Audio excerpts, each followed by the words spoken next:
Às vezes as pessoas colocam esperança em nós. E aí? Nós somos falhos. Né? Não é confiável. Porque podemos até muitas vezes querer corresponder à esperança da pessoa, à expectativa da pessoa e não, a gente não consegue. Por algum motivo não dá certo. Né? Esperança nas coisas dessa vida, nos governos. Né? Como a gente sofre decepção, frustração por conta disso. Né? Esperança em governos, esperança em pessoas, esperança nas coisas dessa vida. Muitas vezes é frustração, muitas vezes é decepção.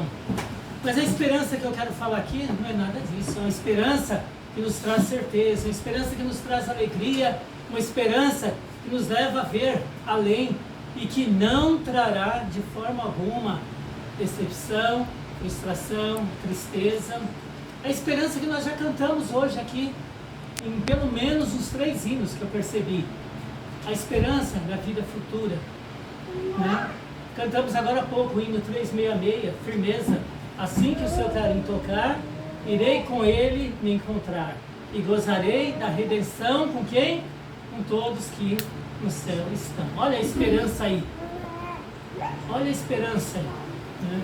No início do culto, né, no nosso irmão Domingos, falou, né, sobre o hino necessitado. E lá também fala sobre isso. Tem ali esperança, né, que um dia estaremos com ele.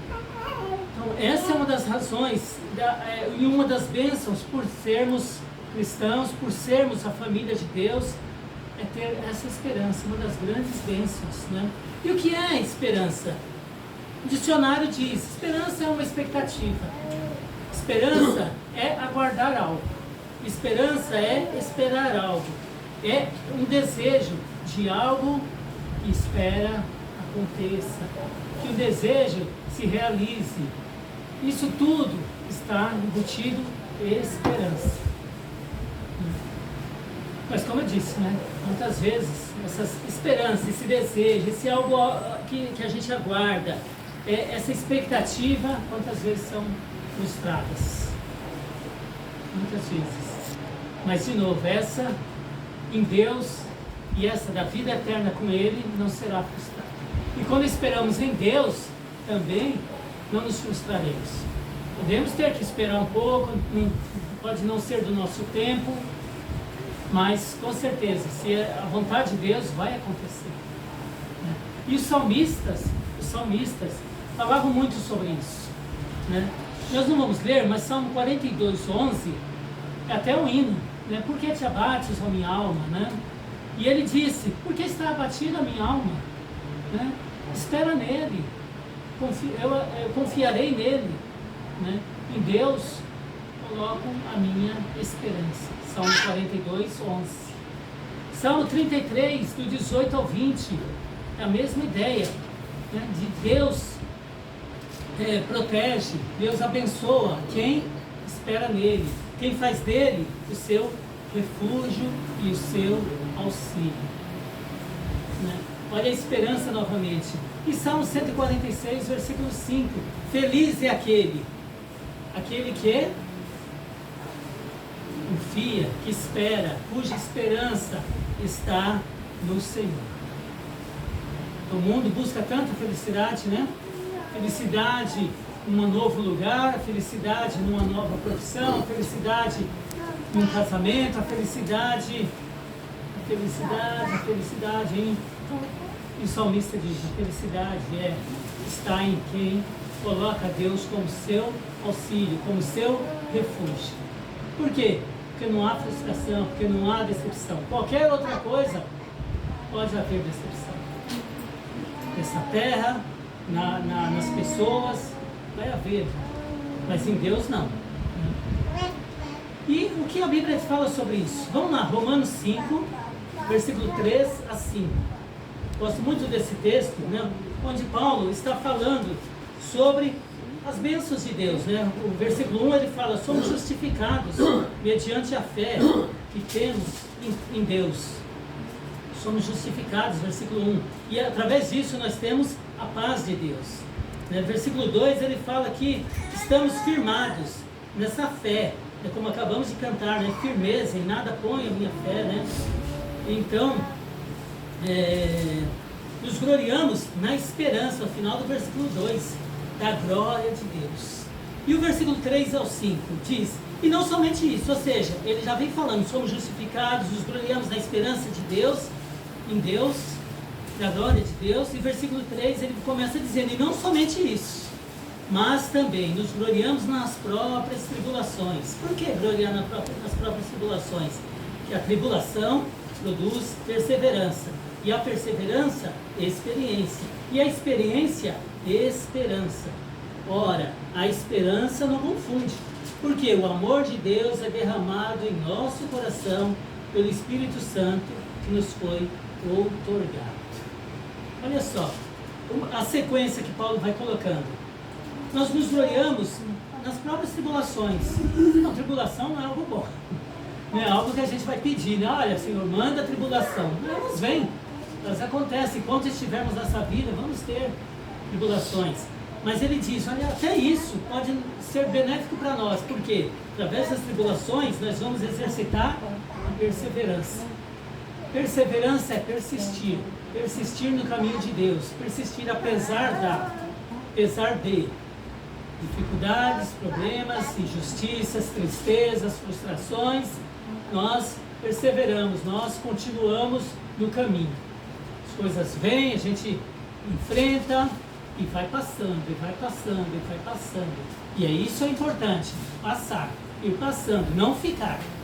O problema é quando fica, né? Quando fica nas tribulações, quando fica nas decepções, nas tristezas, nas dificuldades. Porque aí vai sair do caminho. Então ele fala, nos gloriamos disso, porque as tribulações trazem perseverança. Ou seja, vamos exercitando, né? Criando músculos espirituais. Como uma pessoa, né? Como um atleta. Ele começa a correr. No início ele corre pouco, depois ele começa a correr mais, né? Vai correndo mais, e a gente vê a gente correndo aí 40 quilômetros.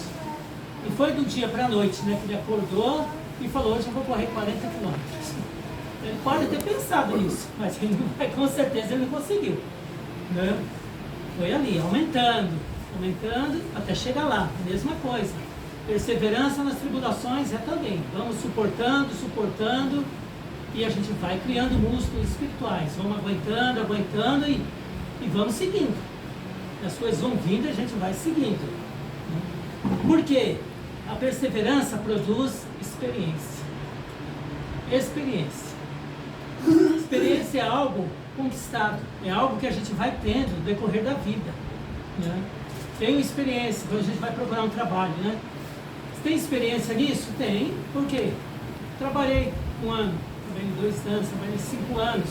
Ou seja, tem um aprendizado. Você conhece todas as coisas boas daquela profissão, mas também conhece as dificuldades, você já enfrentou, você já contornou as dificuldades, você já entregou o serviço ali. Né? E a mesma coisa aqui. A perseverança produz experiência. Que experiência é essa? Experiência com Deus, experiência do livramento de Deus.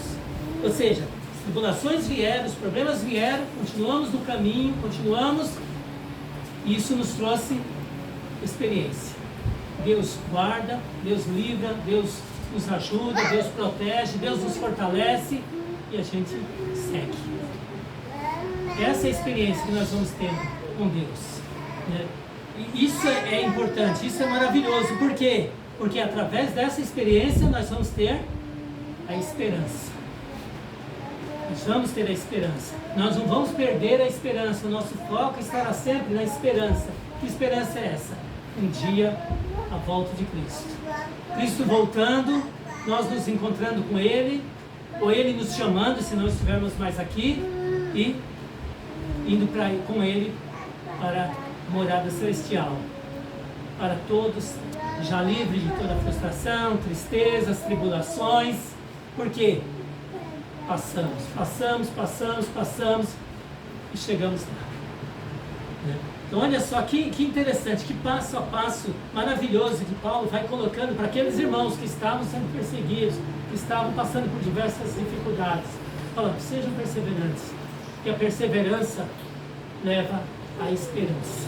A experiência que leva à esperança. No momento que sai do caminho, no momento que desiste, não dá para ter essa esperança. Acabou a esperança. Como que vai encontrar com Cristo? Fora do caminho. Ele está lá no caminho, lá na frente. Eu pego um outro caminho, não vou encontrar com ele que está ali. Né? Mas a perseverança, seguindo ali, vai chegar lá. Vamos encontrar com ele. Né? Então, é essa esperança maravilhosa que nós temos em Cristo. É uma esperança que não traz tristeza, não traz frustração. Pedro, em 1 Pedro, capítulo, versículo 3, ele chama de esperança viva, ou viva esperança. Olha só. Assim como hoje, o mundo, né, cria muitas esperanças. Eles também tinham esperança de na época de Jesus, de um reino, né, de um rei que viria e libertaria de Roma. Então, era uma esperança que estava fora da realidade, né, porque não era aquilo exatamente que Cristo veio fazer, né, libertá-los de Roma. Né? Então, por terem uma esperança errada, ficaram frustrados. Né? A esperança que Cristo veio trazer era algo muito maior, né? Libertação dos pecados, da escravidão do pecado, né? Não de Roma.